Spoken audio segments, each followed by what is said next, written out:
A slice of life from Dare, where wood remembers. The morning mist clung low over the forest's edge, dew turning every leaf into glass.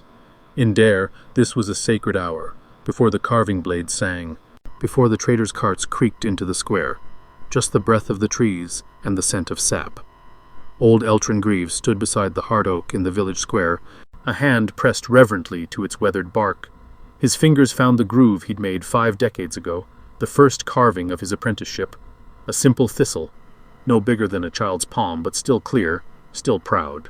Around him the square stirred awake. Smoke curled from chimneys. A pair of wild-eyed goats bleated from behind the cooper's fence. At the long table near the general store, Brana Mulwick was already laying out morning tea and crumb cake, her faded apron dusted with flour and forest pollen. "Eltrin," she called, waving a wooden spoon. "If you're going to get nostalgic, at least do it with some cake in your stomach." Eltrin smiled. "Nostalgia feeds finer than cake. Not when it's pine flour," she muttered. "Now sit, old stump." He obeyed with a chuckle, settling beside her as the other elders arrived in pairs and trios. The usual gathering. Nera Flintspindle brought her spindle and silence. Tandor Briarpoint came with his walking stick and 2 jokes he'd already told 3 times this week. But something was different this morning. As they sipped and nibbled, a soft scraping echoed across the square. It came from the carving shed, where the apprentices worked beneath open rafters, each with their own bench and project.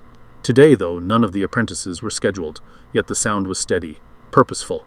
Eltrin rose. Inside the shed, he found young Kessa Yarrow, no more than 13 winters, standing on a stool and bent over a length of hard oak no child should be using.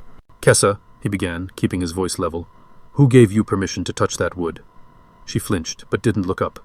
"No one," she said. "But I had to." Eltrin approached, slow. Her carving was unpolished, but the shape was unmistakable, a pair of hands cupping a sapling.